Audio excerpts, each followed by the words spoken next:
家，米娅的22堂线上塔罗课程现在已经全部上架完毕咯，目前有88折的优惠，马上加入，马上学习。你是不是也有这样子的经验呢？买了塔罗牌想自学，却不知道从哪里开始，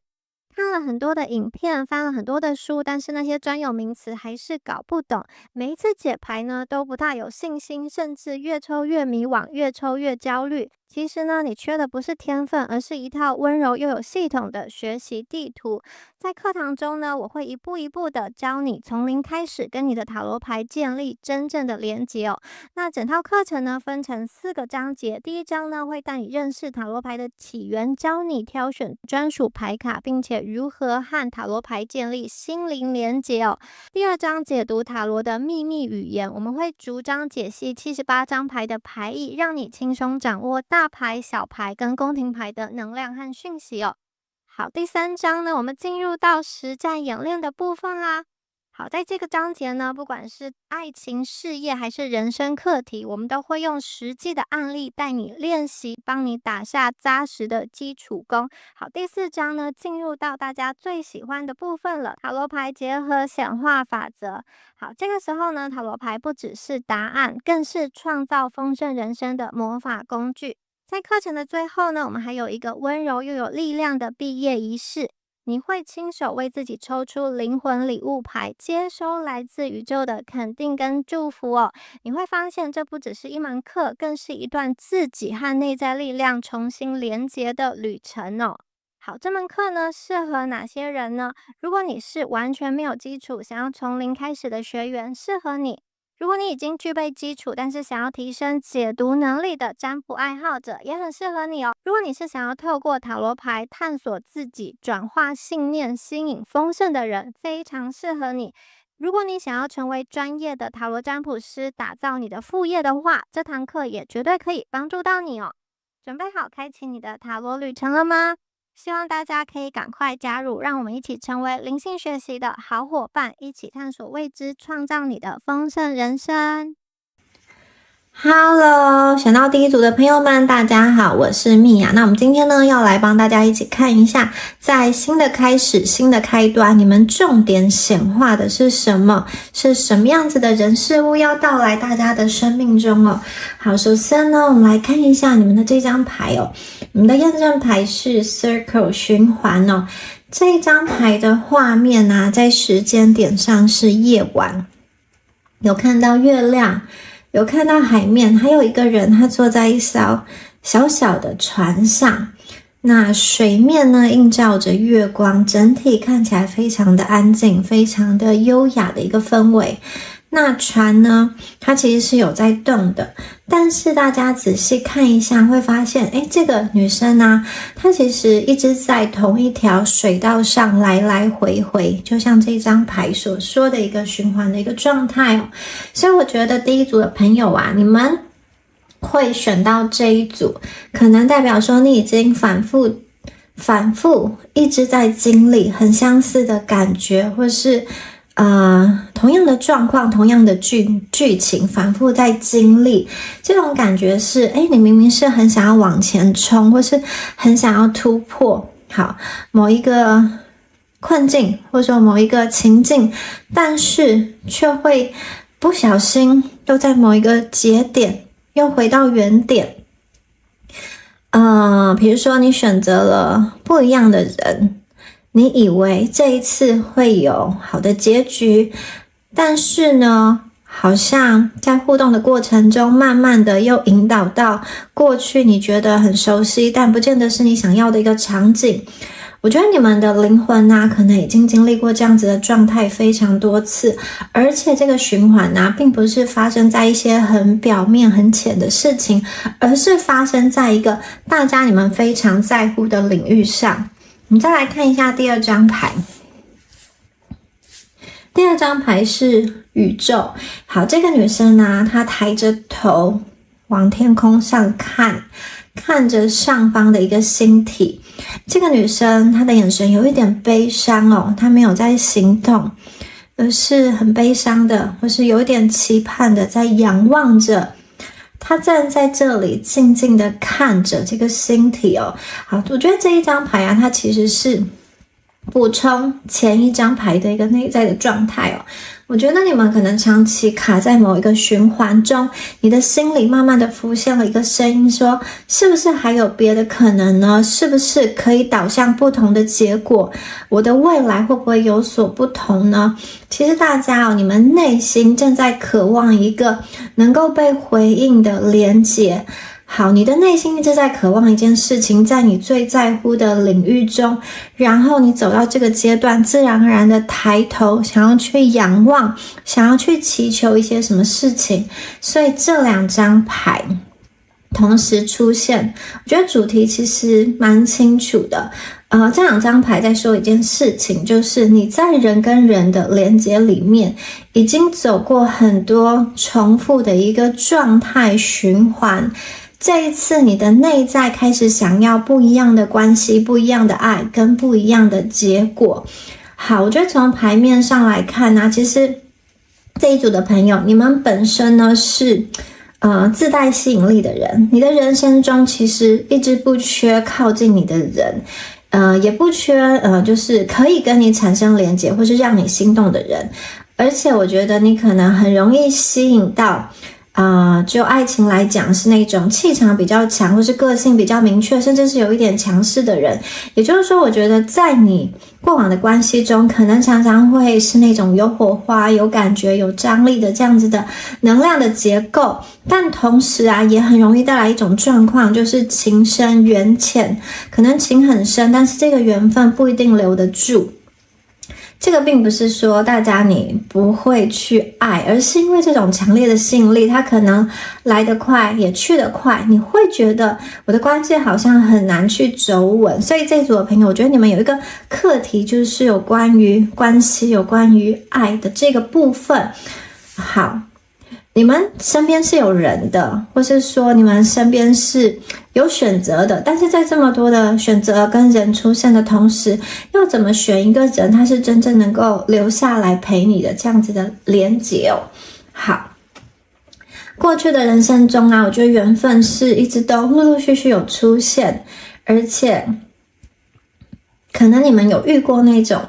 很明确、很耀眼、很有存在感的人，这个人出现在你生命中的时候，带有一点让你觉得很心跳加速、危险的感觉，你很容易被这样子的能量吸引。为什么呢？因为其实你们本身就是我觉得内在是有魅力的、有火花的，一样遇到同样有魅力的人，这个感觉就会来得非常的快，又非常的真实。所以我觉得你们不在于没有连接，而在于有的时候这个火花其实太旺，但是在这个火花太多太旺的同时，有些火花它是可以照亮你，是可以温暖你，但是有些火它是会去烧伤你，会让你在关系里消耗得很快。也就是说，你们可能会反复的去进入到同一个熟悉的模式，一开始觉得很热情，很想要靠近彼此，很有感觉，但是越走下去却发现其实很难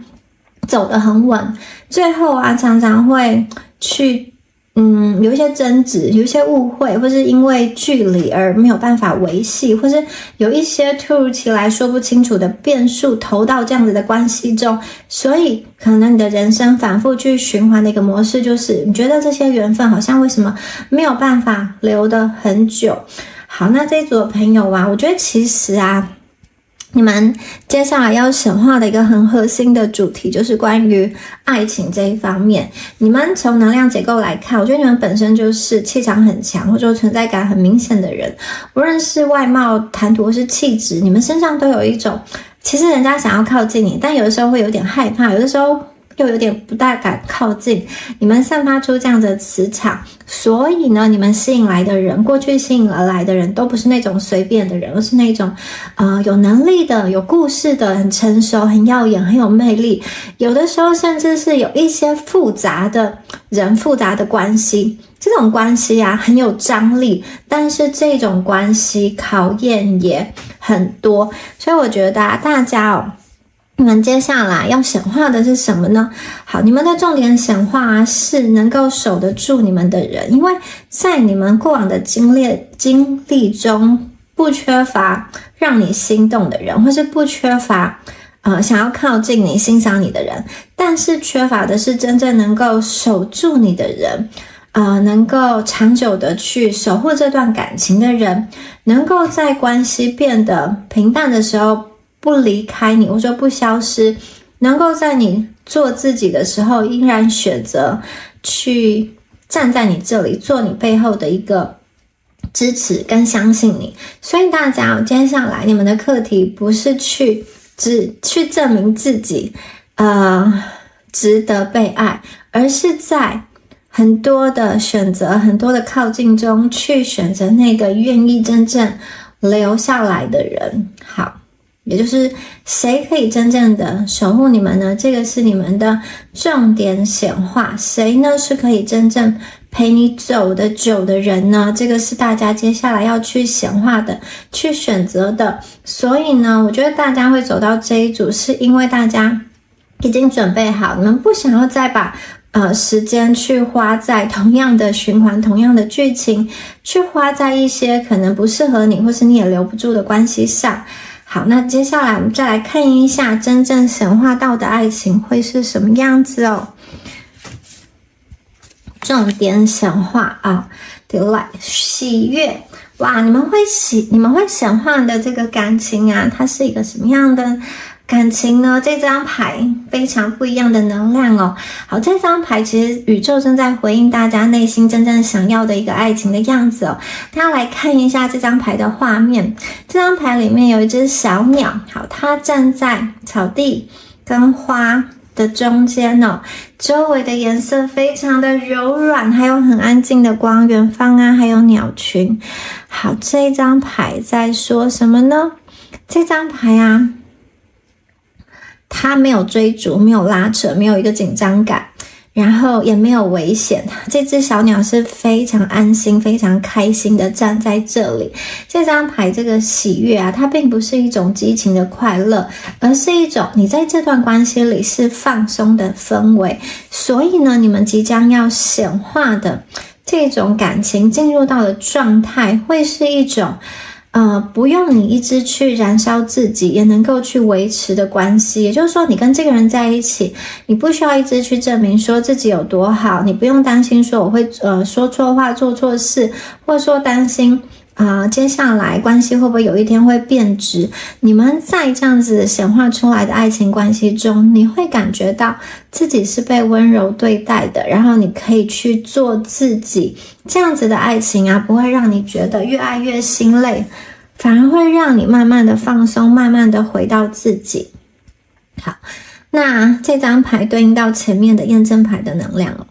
因为大家你们本身的能量就是很容易去吸引到一些气场很强或是比较主导型人格的人，个性比较强烈的人。这种人他可能一开始很耀眼，但是你跟他相处久了，也许你会发现你怎么一直都在配合，在让步，或是说再变成对方喜欢的一个样子。接下来这张牌 delight 出现呢，代表说你们现在开始显化了另外一种频率的对象。这个人他是能够让你慢慢的安定下来，你们会从一种电光火石的吸引转化成一种像是安心的这种连结的一个显化。也就是说，接下来显化的爱情不需要靠痛苦去证明有多爱，而是在这段关系中，你们其实可以放松，可以什么都不用做，对方呢是愿意一直守护你，愿意在你身边。这个呢是因为大家终于开始愿意为自己选择一段对等的爱。我觉得你们遇到这个对象啊，会觉得很幸运，好像所有的好运都集中在这一段的感情或是这个对象上。好，这个人呢，他是非常支持你的，而不是对你有很多要求的。好，这个人呢，他不是用一种很猛烈的方式进入到你的生命中，而是一种慢慢的浮现的方式。也就是说，我觉得你们的连结一开始可能是在一个很日常的地方，或是你常常去可能每天都会去的一个地方，或是在某一个原本你就已经在那边的环境，甚至是你原本就认识的人，只是你们之前没有特别的交集，或是你没有特别的一个想法，所以你跟他相处的时候有一种慢慢来的感觉。那从这张牌看起来，我觉得你们显化的这个对象他有几个明确的特质。第一个就是我觉得他的能量是稳的，他不是那种话很多或是一直想要去压制其他人的人哦。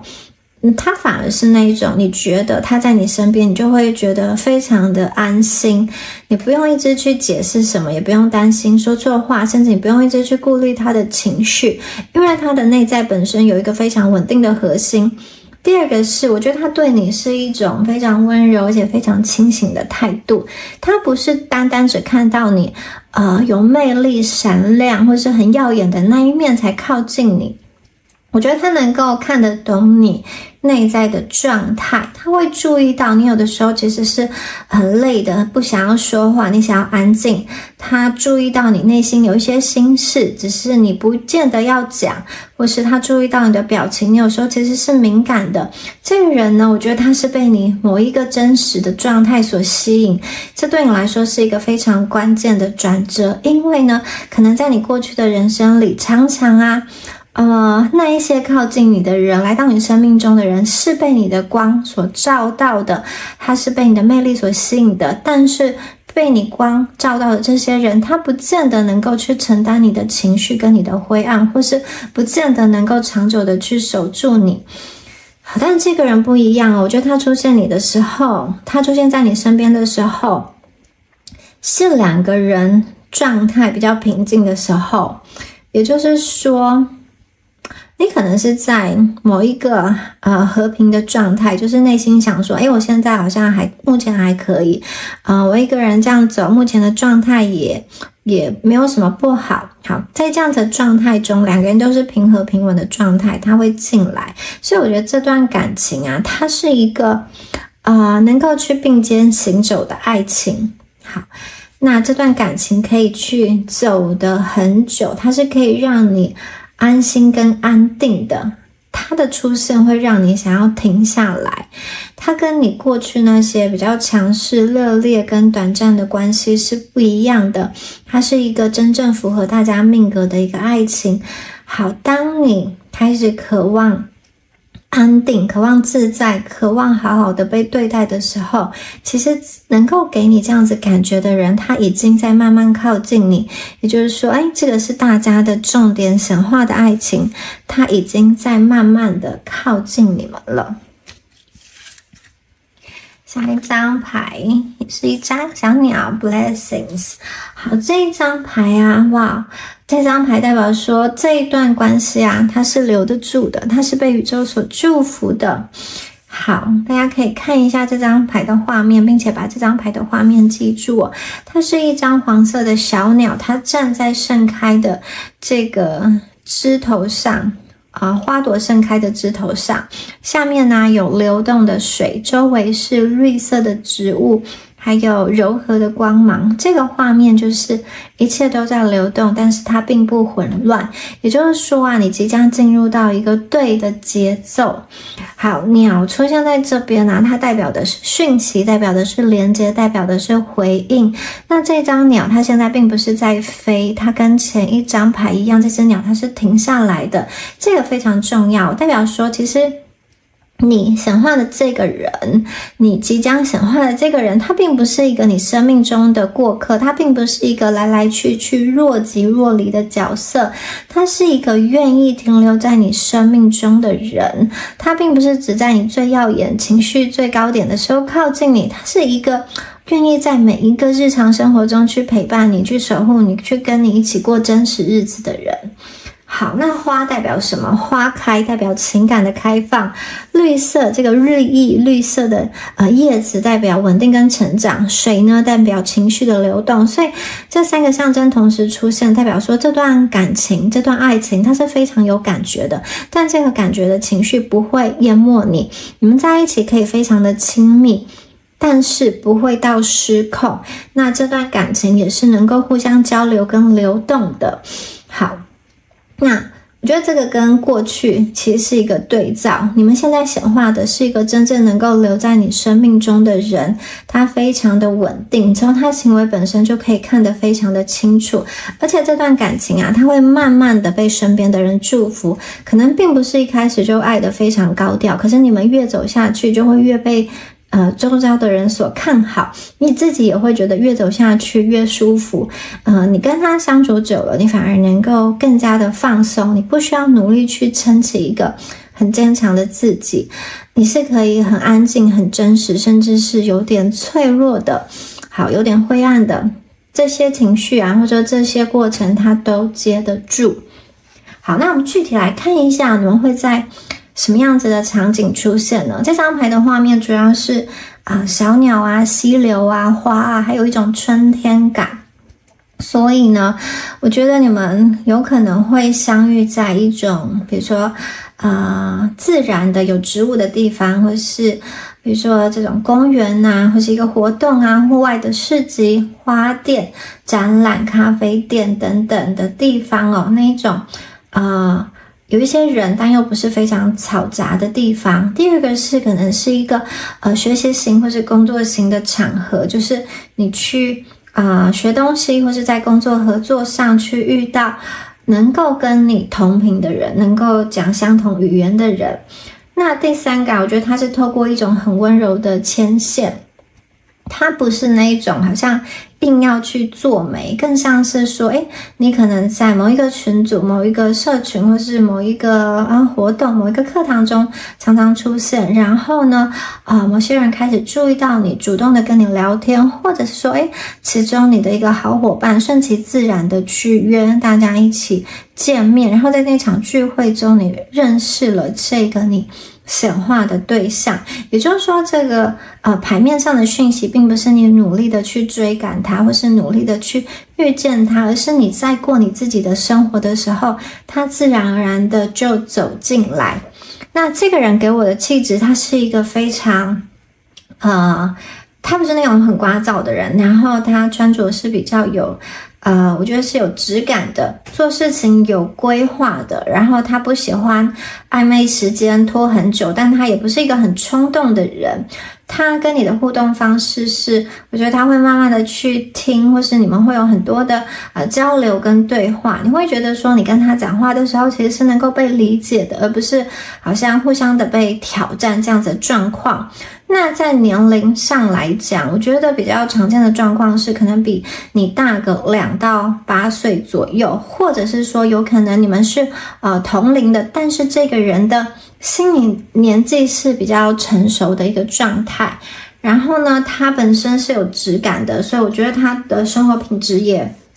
不差，本身是有存钱观念的，或者说有资产配置概念的，他愿意把钱花在一些比较实际，比如说用得到的地方，而不是花在面子上，所以你跟他相处会觉得他是能够可以一起长期的过日子的人。那这段关系啊，它是一个非常越相处越柔软越安心的关系，它也是一个祝福，被祝福的爱情，不是一段让大家被耗尽的爱。所以这张牌其实告诉大家说，你只需要站在这里过你原本的生活，爱自然而然就会来到你的生命中了。好，我们来看一下下一张牌。下一张牌在说什么？ Transformation。 这张牌是一只蝴蝶，它一边是蓝色，一边是这个金黄色的这张牌的状态，这只蝴蝶它已经是一个站稳，准备要展开翅膀飞翔的一个状态。所以我觉得接下来这个人他会陪你经历很重要的人生的阶段。这个人他本身他在生命中可能有出现过不止一次很关键的一个转折，也许是念书的时候，也许是转换跑道，也许是从某个低潮慢慢的爬起来，或者是说某一天突然清醒，觉得自己要认认真真踏实的过日子，或者是说他在什么样子的激烈竞争中存活下来。所以我觉得他给你的感觉是很稳的，然后他已经有过他的生命历程跟生命的故事。大家看一下这只蝴蝶，它一边是蓝色，蓝色代表理性、专业、思考跟系统，代表说这个人做的事情可能跟某一项专业有关，比如说技术啊、医疗、科技，是教学、工程、金融、研究或是管理，一些需要判断或是经验累积的一个工作。那另外一边是金黄色，这个金色代表价值、成果跟回报。那这两个颜色放在一起，他在说的是这个人他现在做的事情是会被世界回报的，他的专业或者说他的工作，他现在在投入的事情会被世界回报的，而且呢他是会越来越有钱、越来越稳的那一种。他的收入、他的资源、他的位置会靠时间跟能力慢慢的累积上来。我觉得他整个人生结构是稳的。好，这张牌啊，配合前面的能量啊，这个人的我觉得他的灵魂状态不是一种很年轻、很浮动的能量。也就是说他的心智是偏成熟的，他给人的感觉是他真的经历过一些事情，他也想清楚自己要的是什么，所以呢他来到你的生命中，他不是跟你试试看，或者说玩一玩，他是准备好之后才走进你的生命中。那这段感情它会怎么去影响到大家呢？我觉得这张牌的重点其实在于大家自己，因为这段感情啊，你会慢慢的发现，其实你不需要靠燃烧自己或是付出很多来换取爱，你不需要很用力，你只需要站在这边做你自己，这个人他自然而然的会留下来。所以大家显化的这个人，他是一个能够跟你一起把人生走稳的人。当这一张牌出现，代表说大家的人生已经准备好进入到下一个版本、下一个阶段了，而且这个人他会陪你一起进入到下一个版本、下一个阶段。恭喜大家哦！好，我们再来看一下Take lesson when you listen。 好，这一张牌啊，哇，整体牌面的气氛很不一样哦。大家看一下，哇，画面中这两个人他们非常的靠近，而且是几乎很贴近，都可以感受到彼此呼吸的气息。他们的身体周围啊有光，有流动的能量。当你倾听的时候，他们会发光。这张牌在说什么样子的感情呢？这张牌说的是灵魂层级的共振耶。哇，你们跟这个人有一种非常特别的状态。你跟他相处的时候，其实你不用一直去表现什么，一直去说明什么，或是用很多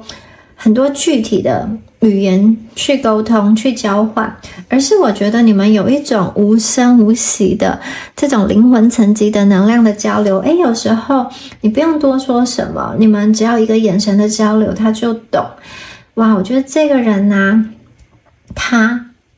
会出现在当你开始相信自己，当你开始倾听自己，当你开始觉得你不想要再勉强自己接受不对等关系的时候，这个人会出现。你们当时的心态可能是好，我不想要再进入一段消耗式的感情，甚至说服自己说好，我不想要将就，就算我目前一个人也可以。当你开始尊重自己内心真正的感受的时候，这个人就会靠近。然后呢，你们两个的关系互动模式是怎样的呢？这个人他不是来你的生命中去挑战你，去刺激你，去让你的内心更加破洞的。他是那一种跟你在一起，你跟他在一起会很安心，敢做自己，敢说真话，敢去表达你的脆弱，敢去承认其实你自己内心有很多害怕的事情。他也不会因为你去承认这些黑暗面而逃走。好，这张牌为什么会出现在这个位置呢？我觉得在前面的牌里面，大家已经走过循环的一个过程，你可能不想要过去的循环，你也抬头看见你真正想要的感情是什么。到了这张牌啊，它是说其实大家你们已经准备好被听见了。当你准备好被听见的时候，宇宙就会送来一个懂得去倾听懂得你的人。所以这张牌啊，想要告诉大家说你终于可以在这段关系中自在的做自己，你可以深深的被接住。当你开始倾听自己，相信自己的人，这个人呢就会走向你，而且是跟你有非常深的一个连接跟交流。他会我觉得他出现是一个很明确的，因为这张牌在发光，非常明确的，你会辨认出他来，他在你生命中的存在感其实是很强的。好，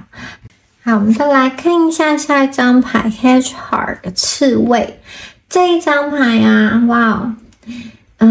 这只刺猬啊，它站在草地跟花丛中，非常的可爱哦。它其实没有把它的刺全部竖起来，它只是站在这边，很安静很自然的一种状态。刺猬呢是一个很特别的一个动物，它有刺，但它并不是为了攻击，它只是为了要保护自己。所以这张牌一出现啊，我觉得这是一个很重要的讯号，就是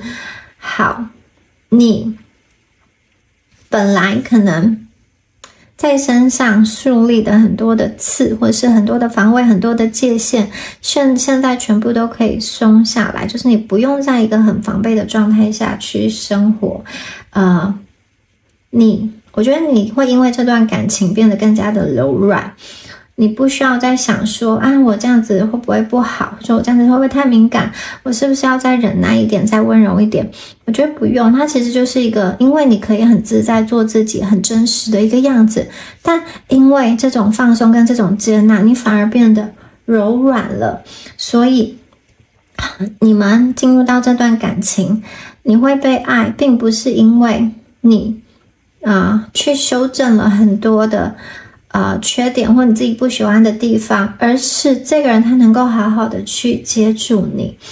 哇，这段关系啊，真的是一种慢慢确认、慢慢放心的一个状态。他不会一下子就逼你去打开，或者说逼你去承认一些事情，他会去等你。你想说的时候呢，他才去倾听。当你不想说的时候，他也不会过度的去追问。所以我觉得你们两个啊，可能认识1到2个月的时候呢，你心里会有一个很明确的转折，你会发现你其实不用这么的防备，你其实很多的担心可以放下来。那你同时啊，可能也会慢慢的去放慢脚步，因为你懂得珍惜，你享受2个人相处的时光。我觉得这张牌啊，其实也会帮大家去修正过去的感情模式。也许你以前很容易去遇到一些人是一开始很热情很靠近，但后来啊却觉得非常的累，让你很没有安全感。但这一张牌刺猬它一出来，就代表说现在显化的这个人，大家选择的这个人，他是一个能够尊重你界限的人，他不是那种会让你觉得最刺激最好像要进入到一个高潮迭起的这种感情中，但他反而是一个可以让你非常非常安心的人哦，因为他是对的人，他会知道要怎么靠近你。其实你有的时候把这个刺去竖起来，他也不会害怕，也不会退缩，你只需要站在这里，站在你原本的样子里，他其实就会靠近你。而且我看见你们接下来不需要再防备这个世界，也不需要再防备爱情了，你已经走到一个可以被温柔对待的位置里。好，我们再来看一下最后一张牌 Sea Turtle。 哇，这张牌是海龟。好，它上面呢有一个很重要的讯息 Make conscious choice， 就是你要有意识的做选择。好，海龟啊，它在海里面，它行动是比较慢的，但是它可以走得很远，它不会很急的去追，也不会乱冲，但是海龟非常清楚自己要去哪里。所以呢，我觉得这张牌啊，告诉大家这个人呢，这段感情啊，会发生在一个你自己内在已经慢慢稳定下来，不是很慌乱的时候，它会显化，它会出现。好，他是一个对的人，这段缘分一出现一出来，就是会显化很长很久，是可以陪你们一生的缘分。那这个人会是新人还是旧人呢？我觉得这张牌啊，它比较偏向是一个新人的状态，因为这只海龟它在往前游，而不是一个回头哦。然后这个新人啊，他有可能不一定是你们完全没见过的人，可能是你以前见过，然后有过交集，但是没有发展，或者是他是在你工作生活圈中过去可能擦身而过的人。好，这个人呢来到你的生命中，你会发现他其实有很多的优点，他其实是可以去发展的。好，这段感情啊，一开始我觉得它是有一种很浓厚的陪伴感，你们聊天的状态很自然，然后很轻松，它不会逼你，就是说你们两个互动的节奏是很好的。如果你慢一点，它就跟着慢下来；如果你退一步，它也不会消失，而是站在一个安全的位置去看着你。所以这段感情啊，真正会被连接起来的关键是，你有一天突然会觉得跟这个人在一起，你好像不用任何的防备，你可以觉得很安心、很放心。好，那这一张牌呀，也看得出来，你跟他在一起之后啊，整个生活或者说人生的状态都会越来越好，越来越稳。他是一个愿意为重要的人付出的一个状态，然后我觉得他的人生是有金钱观念，也懂得规划的。所以呢，总结来说啊，其实我觉得走到这里啊，大家其实你们缺的不是桃花，而是一个筛选跟选择。这一次牌卡在最后提醒大家，你要做一个有意识的选择，谁值得留下来，谁不是那么的适合你。当你开始这样想的时候，这段感情啊，其实就会慢慢的浮现在大家的身边哦。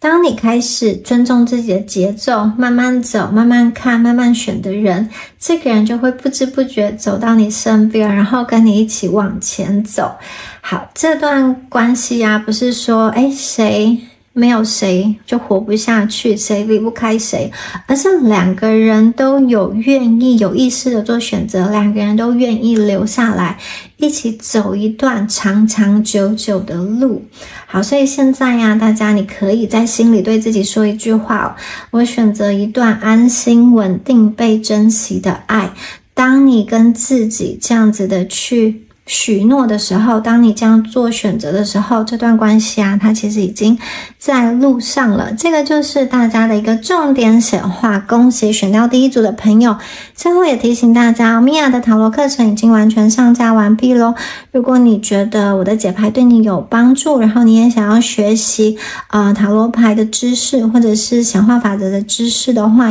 也欢迎加入我的课程，我们一起学习。好，我们下次影片见咯，拜拜。Hello， 选到第二组的朋友们，大家好，我是蜜雅。我们今天呢要来帮大家看一下新的开始，新的开端，你们重点显化的人事物是什么？好，首先呢来到大家的第一张验证牌。这张验证牌啊非常的特别，大家看到有一匹马，这匹马呢它不是在地上奔跑，它是被一个热气球带着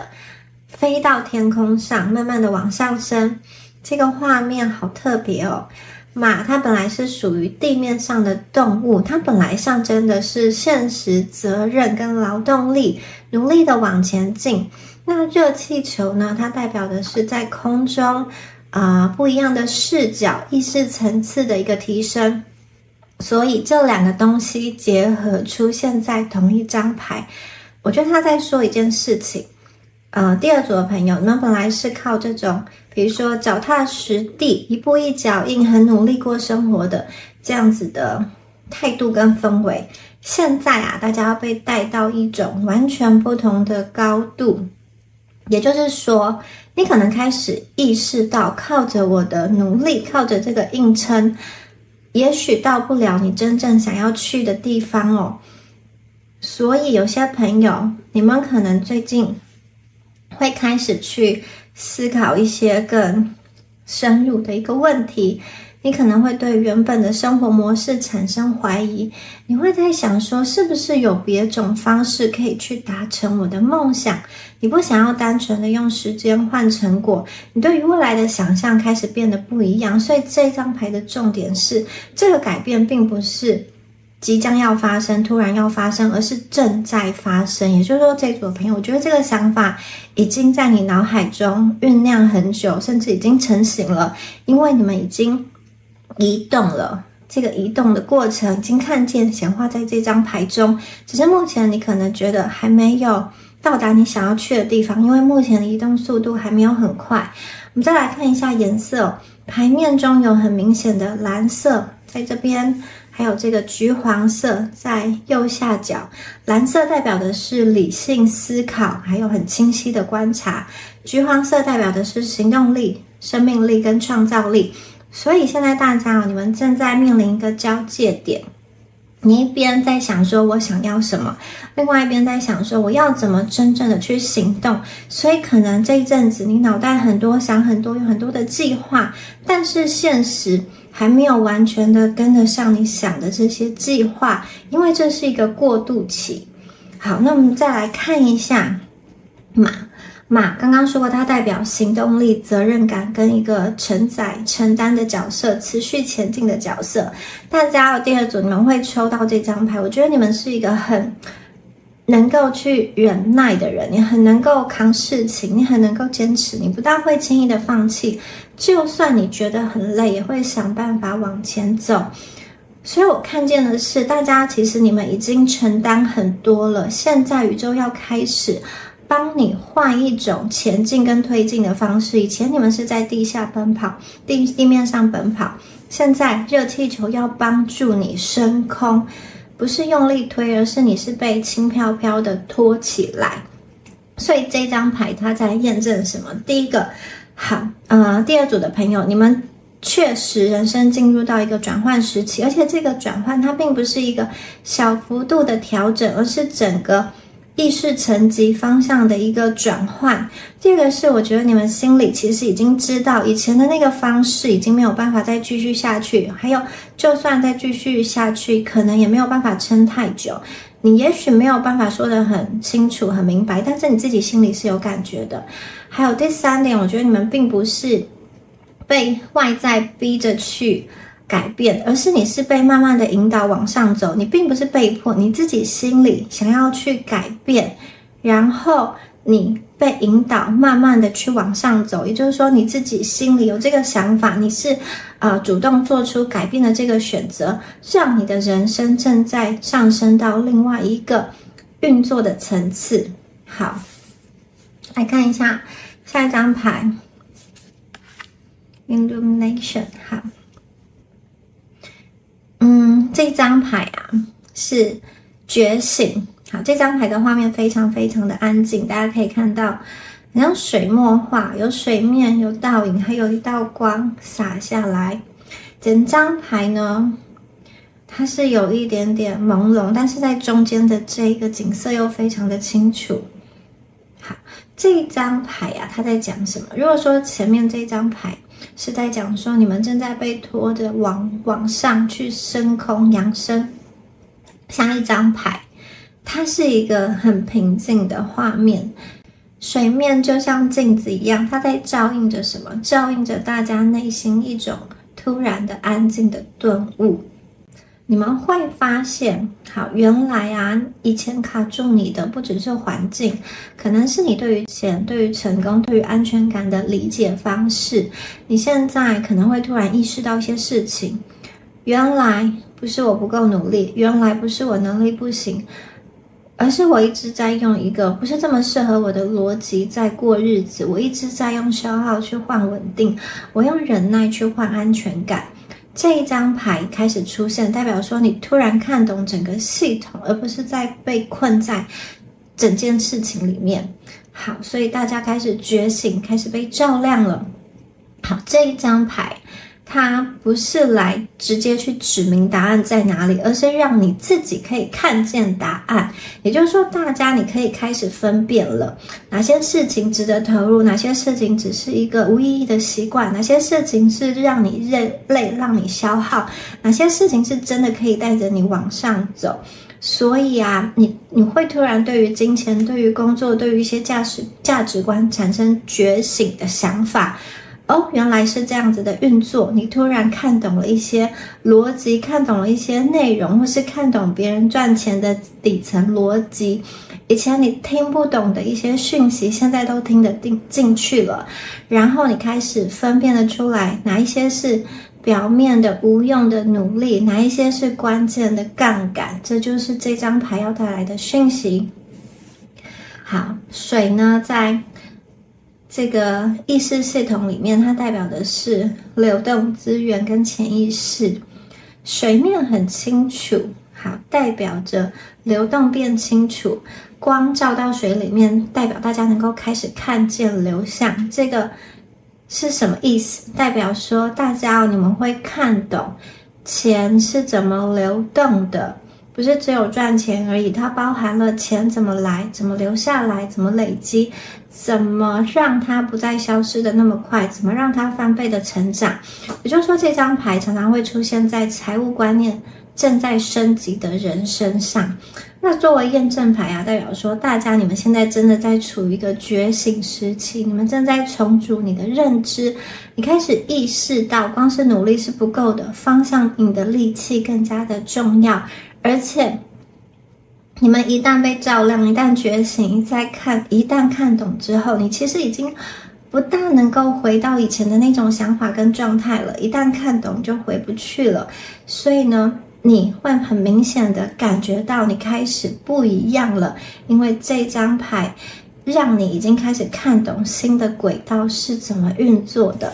好，我们再来看一下下面的牌。Be the big one。 好，这一张牌成为那个关键的人吧。好，这张牌一出来，第二组你们整体的方向就定掉了。好，这张牌啊，它是一个角色牌，在画面中你可以看到一个很大的人影，他手上拖着一个光。好，这个光很小，但是非常的稳定。大家仔细看一下，在它的光中，其实有一个人，好，有一个正在被加持的人物。这个被拖住的人，他站得很稳，然后这一张牌叫做 Be the Big One， 所以呢，代表说大家你们会成为那个站在关键位置上的人。你们不再只是执行者，你们正在走向承担者。这个角色它是一种很稳定、很安静，但是非常有分量的存在。好，这颗光在大家手上，这个光源在大家手上，代表说你开始有选择权，你开始可以决定方向，你开始对于资源有掌握感，你可以去分配金钱。你不是被分配的人，你不是斤斤计较你可以得到多少的人，而是你是掌握资源可以去分配的人。这个在财富显化里面是一个非常重要的转折点，你成为站在结构上方那个往下看的人。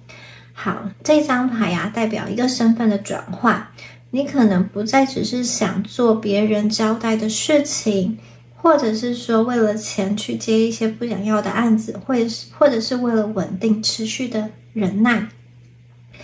接下来你会开始想，你要去做一个好拥有主导权的位置，可以决定你自己人生的时间怎么运用。好，有一种方式是让你可以去决定接下来的节奏，由你去定规则的，你的时间会变成资产。好，这些念头会慢慢的浮现，因为这张牌的力量已经在你身上启动了。还有你的金钱呢，会回应你自己的角色，而不是你努力的程度。如果你把自己放在一个小角色的位置，你吸引到的就是零碎的、短期的、被动的收入。如果呢，你开始认同你的内在，你是大角色，你可以承担更多，你配得起更大的流动，金钱会改变流向。也就是说，这张牌为什么出现在觉醒跟照亮之后？因为大家先看懂站稳之后，你才会成为那个的 big one。 好，很多人抽到这张牌的时候，你会开始有一个长期想要去建立的事情，或者你已经在建立自己的东西，然后你开始不再想为了短期的利益去消耗你的能量，你开始对于你的身份、你的定位特别的有感觉，你甚至会发现别人也会用不同的眼光来看待你，有的人来开始找你谈合作，听你说话，听你的专业的意见。好，这些都不是偶然，而是你们正在进入一个转换的阶段，你正在被当成关键的角色、大人物。好，我们再看一下接下来当大人物之后有什么事情要发生哦。下一张牌是 Magic 魔法出现了。好，这一张牌画面非常的震撼哦。画面中有一个人，他站在镜子前面，他的手在发光哦。这个光不是外面洒下来的，而是从他的身体里面慢慢亮起来的。周围有一些流动的线条、符号跟光点，象征着能量正在重新被启动、被整理、被重新排列。这个并不是混乱的光源哦，它是一种开始运作的神奇魔法、神奇力量。这张牌一出现，很明确的在告诉大家一件事情，你现在已经走到一个显化开始启动的阶段，这些都不是幻想，也不是空想，而是你会发现事情真的开始有回应、有流动、有结果。好，这张牌有一个很关键的点，就是你开始知道你怎么使用你本来就拥有的东西、天赋跟能力，你的经验、你的能力、你的直觉、你的感受力、你的特质、你的想法，你跟别人不一样的地方，这些你的优势正在被重新组合成一种可以产生价值的形式。这张牌跟金钱的显化有很深的关系，因为真正的财富是当大家开始学会转化上述的这些资源之后呢，金钱自然而然就会来。好，大家看一下画面中的这个镜子，这个镜子很重要。镜子在这张牌里面代表的是回应，还有映照、反应跟同步。也就是说，现在你自己对世界发出去的这个状态，很快的就会回到你身上。前面呢，我们已经成为关键人物了，现在你这个成为关键人物的角色映照出去之后，很快现实世界中就会回应你。你越稳定，现实就越稳定，你越清晰，机会也会越清晰。你开始对自己越有价值感跟信任感，世界就会用丰沛的金钱的资源来回应大家。所以这是一个很关键的转换期，因为显化真正发生的时候，是大家知道你在哪里，你要怎么使用自己资源的这个状态。这张牌也看出大家正在经历一个很重要的内在转折，你从一种想办法活下来、用力撑，或是一种很辛苦的状态，开始走向一个调频对位，让事情流动起来，很轻松的能量。你现在进入一个对齐型的显化，用你的天生魔力、天生特质来去轻松的去显化出你想要的东西。当你站在对的位置上，所有的事情自然而然会顺流发生。所以呢，从 Magic 这张牌开始你们会开始看到新的可能性，想到一些新的方式，然后也开始知道说，你其实是可以这样做的。你开始连接到不同的资源，你开始被注意、被看见、被邀请。你会开始把想法变成收入，所以它是一种财路被打开的感觉。而且财路不是只有从一个方向来，它会从好几个方向慢慢的浮现。所以呢，这个也是一个财富显化的关键牌。好，而且它很重要的能量是，它是一个运作的能量，就是一个可以启动现实的能量，不是只是在准备而已。所以接下来一段时间呢，很明显的你会看到金钱的流入，可能是有人来找你谈合作，可能是有一些新的赚钱的点子，可能是你对于金钱的恐惧变少了，对于价值的感觉变得清楚了，做事的效率变高了，或是你同样做一件事情，你得到的回馈变多了，这一些都是魔法这张牌正在运作的样子。所以我看见你们现在正在打开一扇门，这一扇门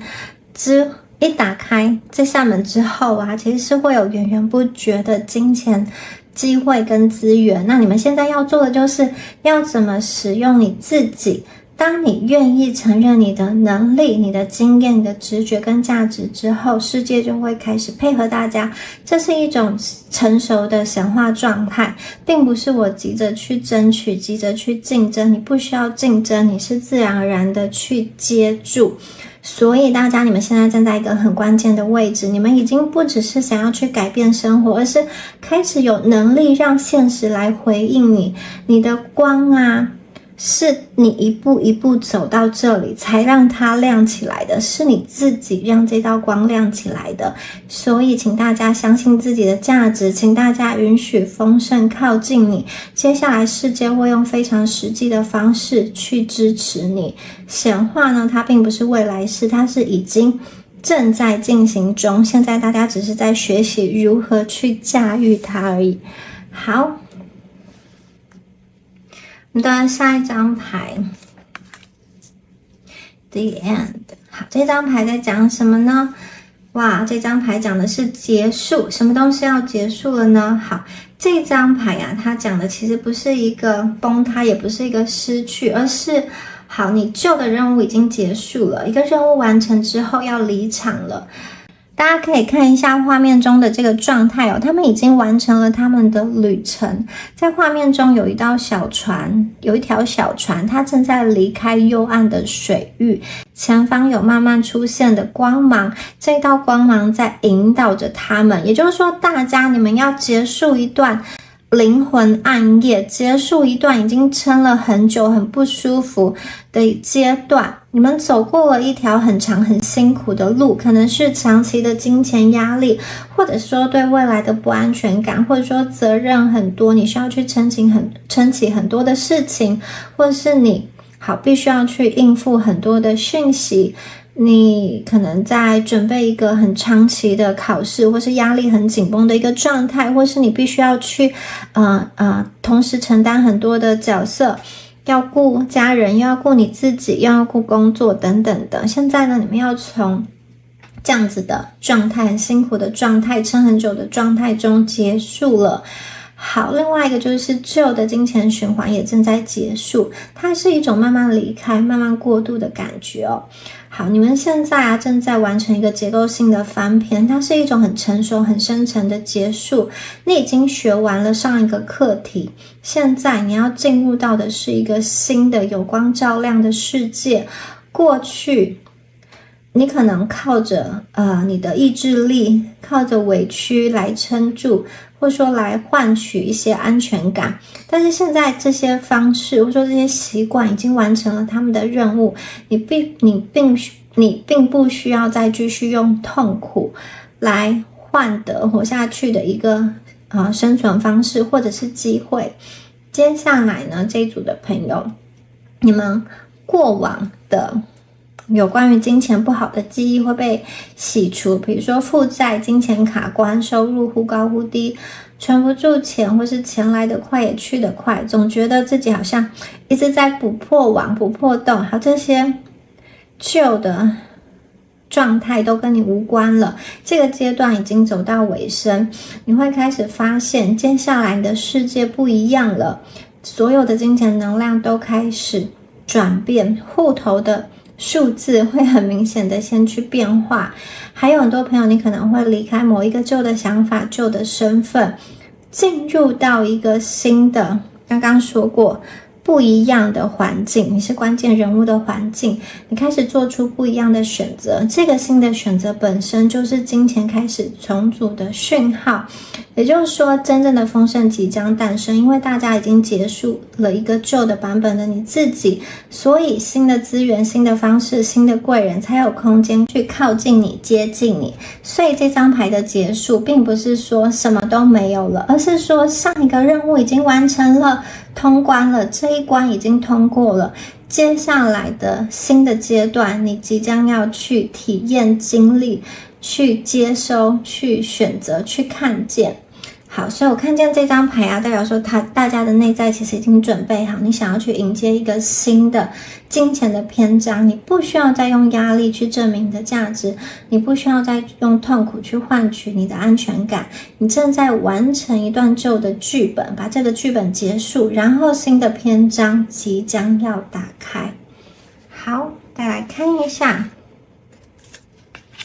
在旧的循环结束之后啊，我们看到的是变色龙，这张牌是被看见。这张牌的画面真的非常的亮，变色龙的这个颜色很多很亮，而且它是那种可以刚刚好融入环境的颜色哦。你们现在啊是安全的被看见，被看见是安全的，这句话其实很关键，因为在前一个阶段啊，大家可能就是很努力的去生存。现在这张牌你进入的阶段是你会被看见、被认可、被注意，你不需要勉强自己去表现，你会自然而然的展现出你的价值。还有变色龙它有一个很高阶的能力，就是它能够读懂环境，能够知道怎么去应对跟应付这个世界。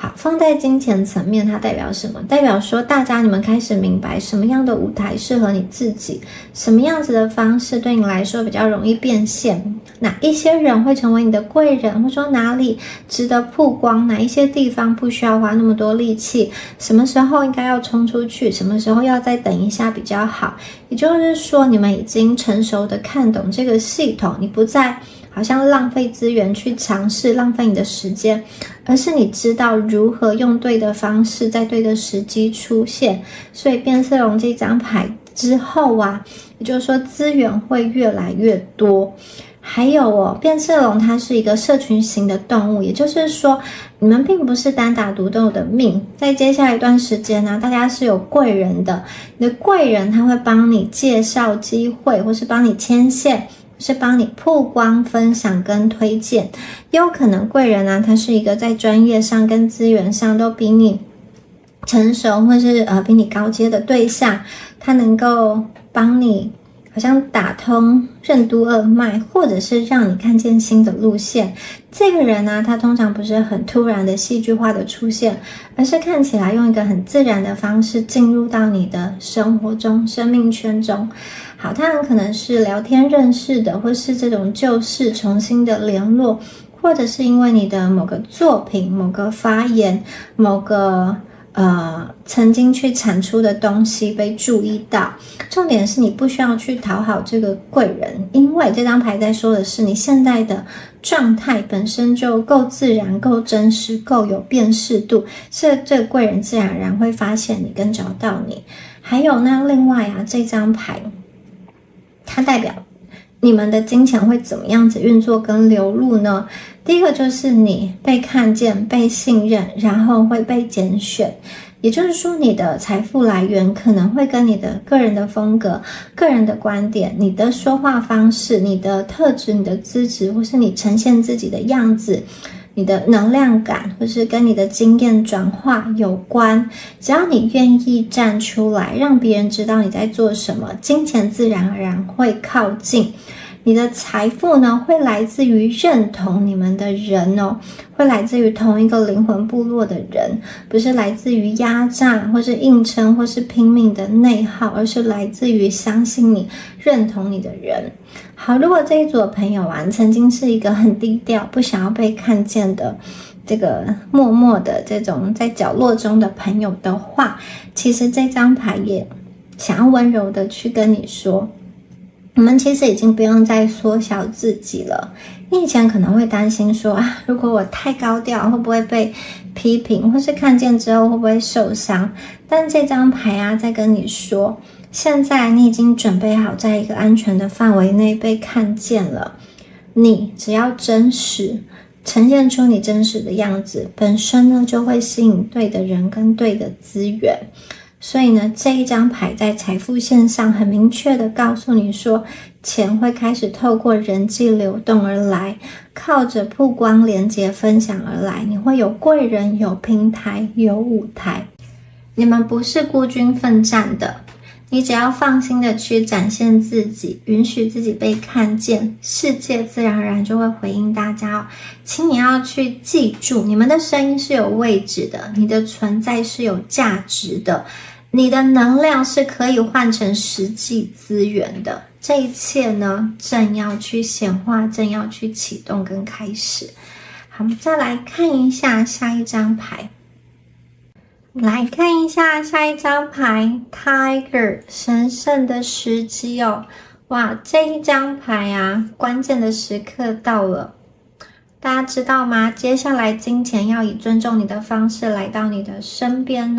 这张牌的老虎它站得很稳，眼神很清楚，整个身体是蓄势待发的状态。为什么呢？因为神圣的时机已经到了，对的时间点已经到了，真正的大转折要开始了。因为你们现在的状态能力已经够了，眼界也不同了，判断力成熟了，现在在等一个对的时间点，对的时间点就在这一张牌出现了。老虎它代表的不是小钱，不是零碎的收入它是一次跨越性的能量，它是一个关键的机会，能够翻转人生的机会，可以去放大你价值的机会。你终于站在一个被看见、被重视的位置，然后这个是属于大家的舞台，而且接下来的钱不是靠大家拼命去换来的钱，而是你准备好之后自然而然会流进来的。这个可能来自于你过去已经建立好的系统，或是你学习到的知识。大家仔细看一下会发现，老鼠它目前并没有在追猎物，因为它知道该出现的时候机会会自己自动的靠近。也就是说，你们千万不要焦虑，不用去催促，你只要去站稳好自己的位置，然后守住自己的节奏。当大家站稳之后，财富会主动的来找你。把这张牌呢跟前面几张牌连在一起看，其实会发现这个能量非常的漂亮。你们结束了旧的循环，然后你看见了自己真正的价值，你启动了显化的能量，魔法的能量，你允许自己被看见，被接住。现在老虎出来，代表说你已经准备好承接更大的能量。这里的更大代表了金钱、资源、权限，还有选择权。你们会遇见赏识你的人，他会带你进入新的圈层中。大家这张牌的时间点不是很久以后，而是当你内在不再动摇，不再怀疑自己值不值得的那一刻，整个事情就会发生，整个事情就会启动。你们并不是在等一个时间点，而是你正在走向一个本来你就配得上的位置。当你去对齐之后，财富自然而然的会来。所以就像我前面说的，金钱会开始用尊重你的方式来到你的生命中。你们正在进入的是一个更高层次的财富阶段，只要你准备好了，它就会来。接下来我们来看一下最后的一张牌我们的关键收尾牌是我们的 Kangaroo， 是我们的袋鼠牌。这张牌的关键字是勇气好，什么是勇气呢？这张牌其实是在说你们现在已经站在一个财富跳跃点的门口啦。大家看一下画面中的袋鼠，它是用一跳一跳的往前走，也就是说，接下来你的金钱状态，它并不是线性的成长，它是一个跳跃式的变化，它不是一点一滴的去增加，而是突然的跨越一个层级所以呢，旧的循环结束，那些长期让你焦虑匮乏，怎么努力都不够的状态已经清场，已经退场了。接下来你重新看见对齐自己真正的价值，之后呢，你启动了显化的能量，然后到了袋鼠之后，大家要承接的是更大的现金流哦。你接下来遇到的绝对不是一点点小钱而已哦，它会让你对财务自由这4个字产生真实感的一个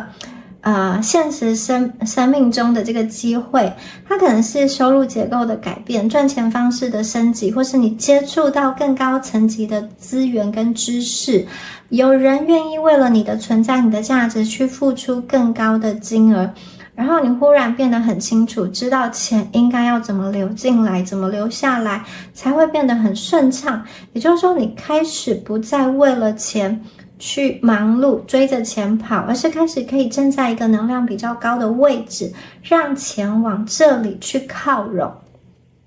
那袋鼠牌还有一个很重要的象征，就是它呢是带着小朋友，带着他的孩子一起跳的，代表说其实你们现在做的这个财务的选择，不是为了你自己，不是为了撑过现在而已。我觉得它很像是种一棵大树，这个大树不单单可以去滋养你，也可以滋养你的家人，你的下一代，你的好几代。所以它是为了去换取它的这个显化是为了去换得一个更长期的稳定、自由跟安全感。它不单单是你自己值得过更好的生活，还包含了你身边的人。也就是说，它不是只有旺你、富你，而是富你跟你接下来的世世代代。所以大家我觉得你们可以开始自己允许去想象一个画面你会有更自由的时间安排，然后更安心的未来，不被金钱限制的选择权，更宽广、更富足的一个生活的状态。好，这些都是财富的启动的入口。所以呢，这整组牌最后想要留下什么讯息给大家你们正在走向一个更富足版本的你自己，这是一个确切正在成型的方向。你现在所做的每一个选择都在帮助你对齐那条更稳定、更有余裕、更自由的金钱的路线。所以最后请大家对自己说，我允许我自己富有，我允许金钱以健康、稳定、长久的方式流向我。我不再为了生存而活，而是开始为了丰盛而顺流。所以大家你们真的已经站在这个交界点，只要继续往前跳，那条路往前走，就是通往更自由版本的你自己。恭喜选到第2组的朋友。最后也提醒大家米娅的线上塔罗课程已经全部上架完毕了。如果你觉得我的解牌对你有帮助的话，你想要学习怎么看懂牌、怎么解牌，都欢迎加入这门课。好，学完之后呢，就可以帮自己，也可以帮别人解牌。课程的内容非常的丰富，有实战演练，然后也有显化法则的一个部分。有兴趣的朋友欢迎一起加入，跟我一起学习。有任何问题都可以再询问我。我们下次影片见咯，拜拜。Hello， 选到第3组的朋友们，大家好，我是蜜雅。那我们今天呢，要来帮大家一起看一下属于你们的重点显化是什么。首先呢，我们的第1张牌，哇，好漂亮的一只天鹅这张牌讲的是 stillness， 它是静止。好，首先呢，你看到这张牌会不会觉得它非常的安静，然后非常的缓慢，非常的优雅，好像什么事都没有在发生。那这张牌它讲的其实是一种能量正在重新排列的状态。大家看一下画面中的这只天鹅，它静静的浮在水面上，然后夜色非常的深，整张牌给人一种很神秘、很安静、很稳定的力量。这种安静它其实不是什么事情都没有发生，而是代表说其实选到第3组的朋友，你们内在正在发生一些变化。这个变化可能还没有显现在你的外在，可是你的内在已经产生了一些变化了。那我觉得这张牌其实很精准的对应到大家目前的一个状态，也就是说你们的内在有很大的一个转折跟转变。也许你会觉得当前的环境，或者说当前的这个时间点有些事情好像被卡住了，或是有些事情它是没有那么多立即的回馈跟回报，或是投入下去还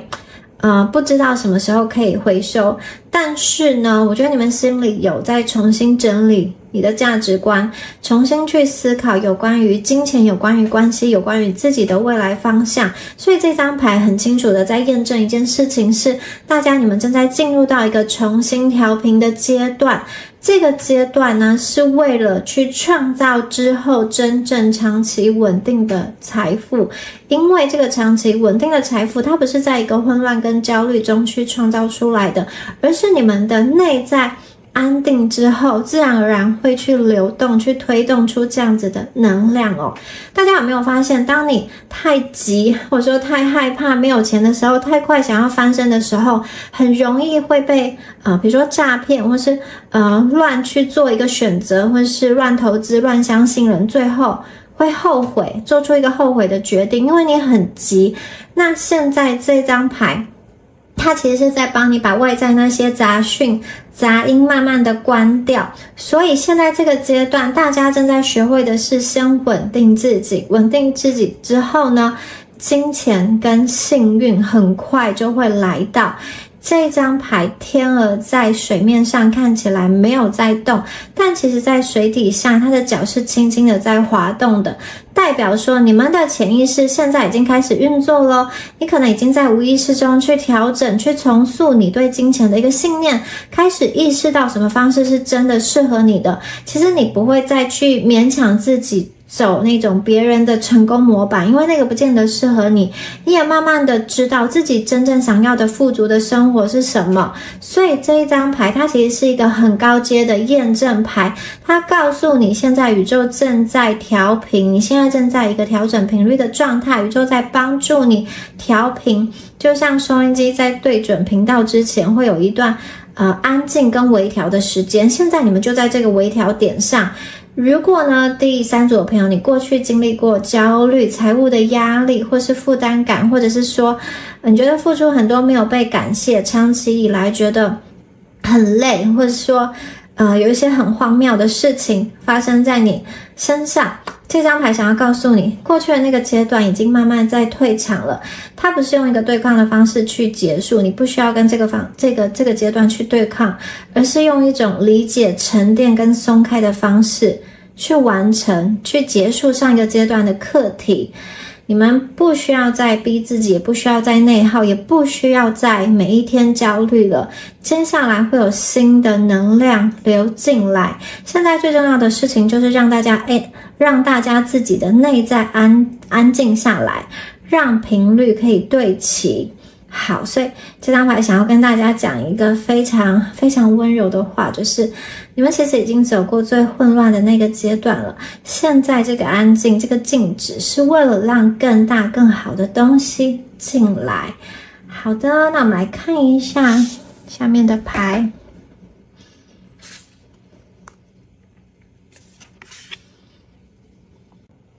好，第二张牌呢，我们看到的是 flexibility 弹性哦。这一张牌啊，大家有看到画面中这只老虎吗？这只老虎在光影交错的小路上，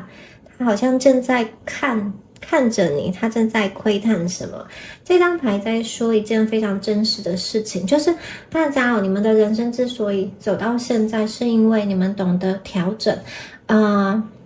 你们并不是那种非黑即白的人，我觉得你们是会观察、会转弯、会换一个方法的人。也就是说，我觉得你们存在的一种智慧，这个智慧啊，就是会转弯，或是知道什么时候应该要退让，知道什么时候要前进。好，很多人会觉得这种退让，或是有的时候选择先退一步，是一种软弱。很多人会就是对弹性这件事情有时候会有一个误解，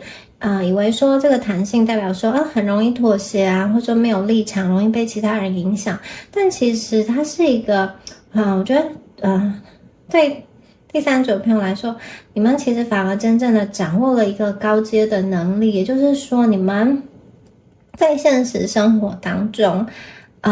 当你遇到一些现实的限制，或是一些压力，或是一些痛苦的时候，你让自己保留了一个这种心理的弹性，你不会被这些东西压垮。虽然有的时候呢，看似情况很糟，但你们总是会有这个复原的能力。你们不一定会选择硬碰硬，就是跟他死拼到底，因为我觉得你们有一种想法是留得青山在，不怕没柴烧。你们会保留住你们的余裕跟能力。好，你会调整策略，你不会想说好，我就是要好像用我仅存的这些东西去跟他对抗。我觉得你们会很聪明去做一些调整。所以呢，在第3组的朋友，我觉得你们的人生啊，走过许多的弯路，可能换过一些工作，换过一些方向，可能你为了生存不得不低头，有可能你自己的人生顺序或节奏跟其他人不大一样。我觉得对你来说啊，你知道如何在这种比较艰难或者说比较艰困的环境活下来，它其实是一个很大的、很高阶的智慧。你之所以能够走到现在，是因为你很会去适应这个现实，同时你们在适应现实的过程中，也没有弄丢自己。好，这一张牌啊，我觉得它对应的是下3轮到新轮之间的一个整合，也就是说，大家其实你们必须要一边去兼顾现实层面的钱啊、照顾的责任啊、生存啊、工作啊很多的事情，但一方面你又没有让你的灵魂干枯掉。有些人会走到两种极端，一个是比如说太过于理想，太过于不接地气，太过于活在一个比较梦幻的世界中，另外一种就是活得很现实，活到没有感觉，然后每一天什么都是为了生存或是为了钱。而我觉得第3组的朋友，你们反而是那种可以在中间找到缝隙，找到一个可以生存空间的人哦。你们知道什么时候该抓，什么时候该放，这种弹性的流动啊，其实它是一种很高阶的显化的能力。所以这一张牌它在说什么？代表说我觉得你们会在不同的人生阶段，用不同的形式去累积你的资源跟财富，因此可能你们会有多重的收入，或者是斜杠，或者说除了本业之外，你还会有投资，或是你可能会有阶段性的一个转型跟蜕变，把你的经验变成价值，把你的精力变成资产。大家的人生有点像是流动性的一个财富的结构，它是一段一段的去积累起来的。那这张牌也提醒大家一件很关键的事情，其实你不需要去勉强自己用一些不适合你的方式去做事，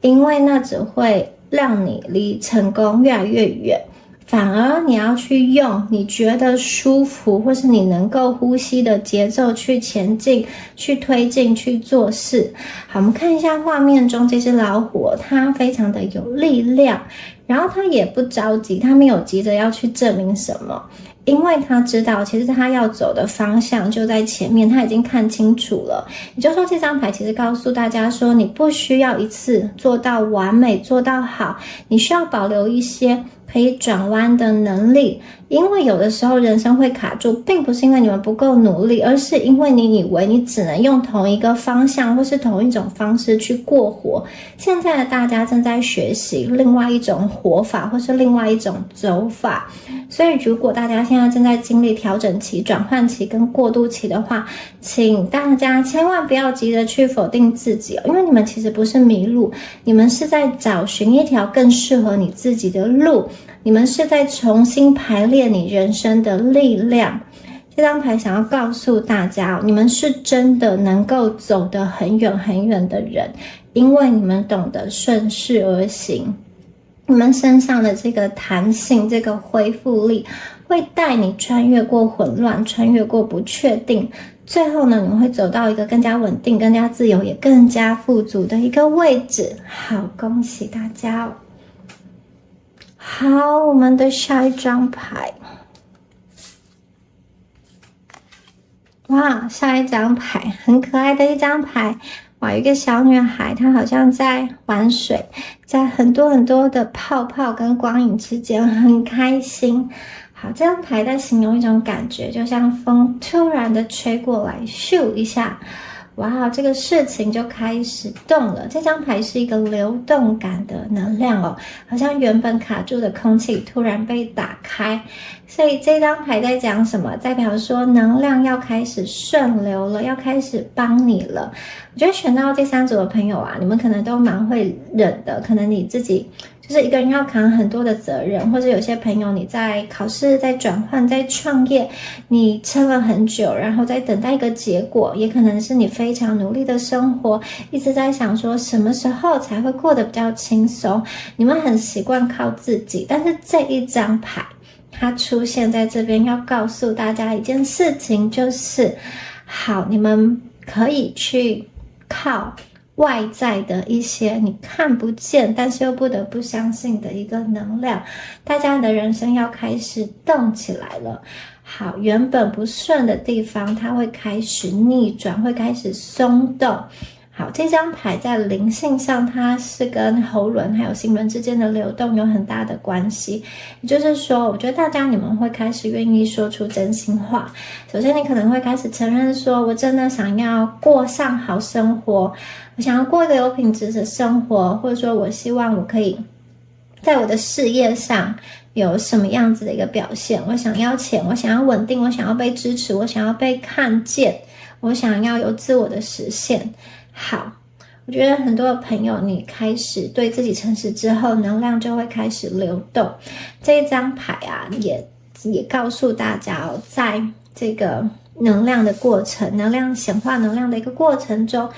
你们的金钱通道会被打开。接下来呢，可能在你的现实生活中，在3个月内会有人去，比如说想要跟你合作，或者说你会想到一个新的赚钱的方向、投资的方向或者机会，或是呢旧的技能，你以前已经会的技能，已经有的这个知识跟技能派上用场，可以帮助你去赚钱，是有人帮助你去牵线等等的。好，这些呢都是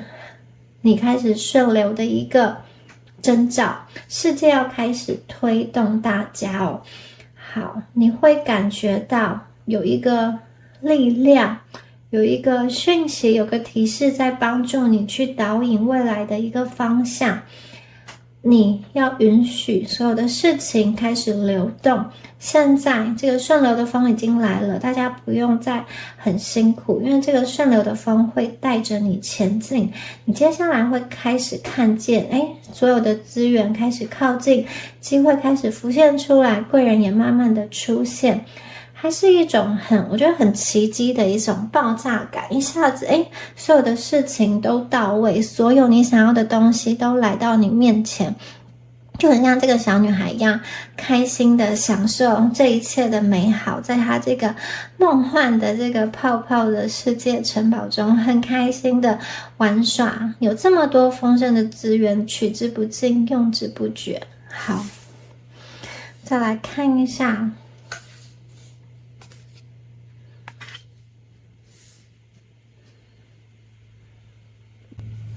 好，这张牌是 Wanderlust。 哇，这张牌光看画面啊，就有一种我想要去旅行，我想要往远方走的能量哦。地平线很远，天空是开阔的，整个画面就是想要告诉大家哦，其实你们并不想要再困住，你们并不想要只待在原地，你们现在已经没有办法，或是不太满足于现在的这个人生的框架哦。你的内在可能会有个声音说，难道我的世界就只能这样吗？我是不是有别的可能性？是不是还有另外一种活法会比现在更加的自由呢？好，这张牌是一种灵魂层级的扩张感。很多人接触到这张牌是在处于一个人生的转折阶段，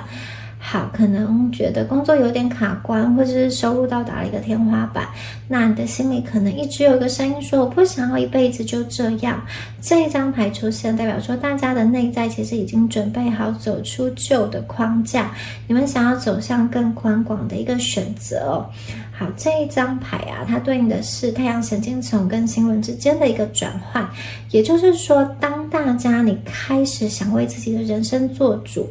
的时候呢，你会去选择一条路，这一条路是对得起你内心的。你现在希望你的人生是自由，然后又稳定的一个感觉，在自由自在的发展的同时又可以很稳定，而不是卡在一个很安全但是不快乐的选项。那这张牌啊，它在金钱层面啊，我其实感受到它代表说你们的财富来源啊，可能不再绑在原本的那一条路上，未来的金钱流动它可能来自于移动或是扩展，比如说不同领域的尝试，跨国、跨平台，或是跨圈层、跨领域，一些新的合作方式，或是新的技能变现，或是大家会去接触到不同背景的人。有的人可能是实际的移动你生存居住的环境，有的人则是思维上的转向跟跳跃。也就是说，钱除了从你过去知道的地方来之外，有许多钱的流向，它不再只从你过去熟悉的位置来。所以这张牌我觉得大家的世界变得很宽广，而且充满了想象力跟可能性。你们现在会有选择权，会有余裕，会有空间去呼吸，而且当你准备好去承接这一切之后呢，世界就会为你打开更大的舞台。你们的内在其实有一个强烈的渴望，就是想要更好的生活，这个渴望会为你呼召财富跟机会的到来。当大家愿意为自己走远一点，世界其实就会为你打开更大的空间。恭喜大家！好，我们的下一张牌 Koi Fish， 我们的锦鲤哦，哇，这一张牌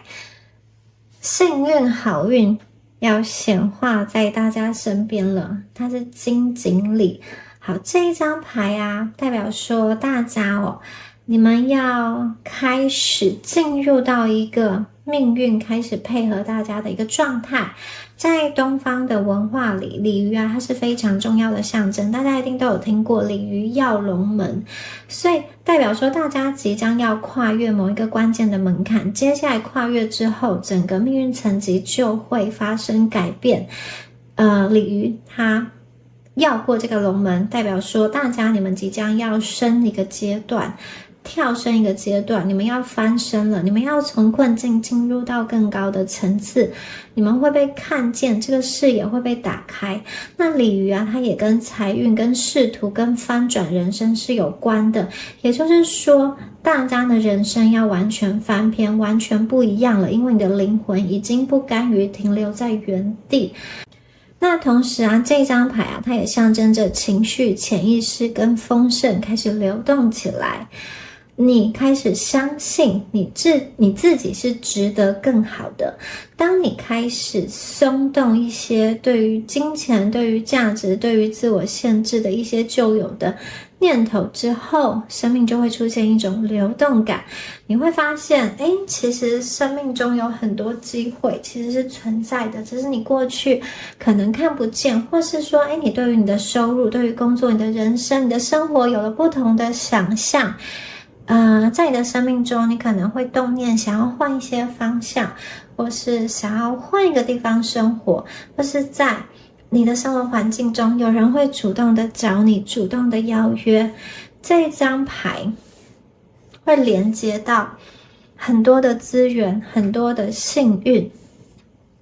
从能量层来看，它对应的是脐轮到喉轮之间的流动，也就是说，大家你会开始相信你是值得的，你是可以的，并且你会开始行动，很多人过去在金钱卡关，或者是说收入一直没有办法提升，并不是因为你们没有能力，而是卡在一个很深的信念里，比如说觉得自己不配，或是觉得自己还需要再忍再努力才会轮到你。但是现在金理它出现了，告诉你说你已经不在过去的那个阶段了，你的内在其实已经准备好去接住更多的幸运，更多的资源，更多的支持，更多的回馈，所以不需要再用旧的版本的框架去看待现在的你自己。这一张牌出现很明确的代表财富开始流向你，财富开始源源不绝的流向大家，你的收入结构可能开始变得很多元，或者说你的副业收入提升的很有感觉，有人介绍很多的资源或是机会给你，你现在的金钱通道正在被打开，你的人生会开始吸引对你有利的资源跟机会，所有的金钱跟价值的流动都会回到大家的身上，你只需要继续的顺着这个水流的方向往前走，因为这条水路会把大家引导到一个更稳定、更丰盛跟更自由的一个阶段。好，我们来看一下下一张牌。哇，我们的猫头鹰出现了，智慧。整张牌是一只站在新月上的白色的猫头鹰，背景是黑夜，这张牌非常的沉稳，然后有点神秘感。猫头鹰它是夜里这个智慧动物的表征，它有洞察真相的能力，可以看穿表象。那它总是静静的观察，去等待时机，它一出手或者说一张口就能够抓住重点在哪里。所以这一组朋友，我觉得这张牌代表有一种酝酿中的智慧正在发生。其实很多的朋友，你们内心已经知道答案了，可是你可能还没有完全的相信自己，所以这张牌要你去安静下来，去倾听你自己内在的声音。它很像是一张你内在的导师，这张牌很像是你内在的导师在指引你你们接下来我觉得会用一种更高层次的视角来去看待你周围发生的一些事情。比如说在感情当中，你可能早就已经明白说你跟某个人的这段关系到底结局会是怎么样，或是对方的动机跟状态你其实已经看破，只是看你要不要说破。然后有些事情其实已经懂了，只是你到底要不要承认说其实你是懂的，是明白的。因为有时候智慧不见得是要把你说知道的事情都一股脑的说出口，有的时候呢，智慧是选择你不去追问，然后不急躁，甚至是选择不说。智慧不见得就是要你表现出你所有所知道的事情。好，在这个事业跟金钱面向，我觉得你们现在正在进入一种策略型累积的阶段，你会去学习，去观察，去看懂某一个体系的规则，你们正在培养长期可以派上用场的一些判断力或是专业的能力。我觉得你们正在升级你的一个思维那同时猫头鹰跟月亮它是一个非常强的组合，你知道吗？你们永远都要信任自己的直觉，因为你的直觉其实比你想象或是比你以为的还要准。当大家安静下来的时候其实你可能会发觉你在晚上特别的有灵感，或是做事情很顺，或是突然在晚上可以去想通一些事情。这个呢就是猫头鹰牌带给大家的智慧。所以大家你们正在长出真正的智慧。来看一下最后一张牌。最后一张牌是这个七彩霓虹灯水晶球的一个感觉它是代表了喜悦。这张牌其实作为结尾，我觉得它真的能量非常的明亮，整个画面的感觉是一个亮的，你看了就要开心，是一个很轻盈的能量。这张牌啊，讲的是喜悦。这个喜悦并不是说，你们人生好像过去都是一个很天真、很单纯，没有经历风浪的那种感觉。相反的，从这些牌一路以来看起来，我觉得你们是一个经历过风浪，但是很乐观，然后复原力很强的人。你可能是那种你受过伤、痛过、低潮过、哭过，可是过一阵子你又能够再站起来。你并不是没有痛过，而是你不会把这个痛苦留在你身上太久，你好像很快就好了，或是你会让自己一直的往前走。那这张牌对应的是心轮往上的流动，也就是说大家你有能力去把经验转化，而不是一直被长久的困在某一个伤痛中。因为有些人可能他会在一个比如说泥淖中爬不出来，他其实是有能力爬出来的，但是自己就不想要爬出来，或者说自己觉得自己没有办法去跳脱出来。那你们比较像是经历过这个痛苦，你虽然很痛很痛，你也会流泪，但你不会永远都把这个痛苦背在身上。我觉得你们是能够去恢复的，你们是能够去重新找回你的快乐。你并不是没有受伤，而是你知道怎么样让自己重新回到光，跟重新回到喜悦里面。那这跟金钱和显化有什么样子的关系呢？关系其实非常大，因为金钱能不能流进来，其实跟一件事情很有关系，就是你在受伤之后愿不愿意继续相信未来。很多人他其实不是没有能力，而是跌倒之后他就可能不想要再尝试，或者说觉得哇这个很可怕。但是我觉得第三组的朋友，你们是那种跌倒之后还愿意爬起来再试一试，或者说跌倒的同时你看一下地上有什么资源，有没有什么宝石，或者说有没有什么金钱可以捡的这一种。好，你们并不会因为一次失败就封闭自己，或是不会因为一次没有成果就去否定你自己的价值。你们能够重新的振作，重新的调整结构，重新的对外在的可能性去敞开，因此你的这种能量非常非常的容易去吸引机会，因为机会喜欢流向愿意去接住它的人。这一组的朋友，你们总是能够在低潮、灵魂暗夜、低谷之后再次相信阳光，再次抬头。我觉得你们有一种这种很有弹性、很有恢复力的这种心理的一个很高阶的智慧。你们会哭会累，可是你们愿意相信未来。这样子的人其实是很难在命运中永远的被困住的，所以我觉得这张牌啊真的非常的重要作为结尾。因为你能够走到这边啊，大家你们本身就已经具备复原之后再出发的能力了。现在这张牌告诉大家你身上的伤口绝对不会去定义你的一生。我觉得你们会活得越来越快乐。这个快乐不是天真，而是一种选择。正是因为你有这样子的信念跟这样子的选择，所以财富、机会跟更好的未来它会来到大家的身边。好，恭喜选到第三组的朋友。那最后也提醒大家，米娅的线上塔罗课程已经全部上架完毕了。如果呢你对于塔罗牌有兴趣，想要自己学习解牌的话，欢迎加入这门课。或是大家对于灵性探索、显化法则有兴趣的话，也欢迎加入这堂课。课程中呢也有结合塔罗牌跟显化法则的这个知识，让大家可以一站购足，一次到位。好，那我们下支影片见咯，拜拜。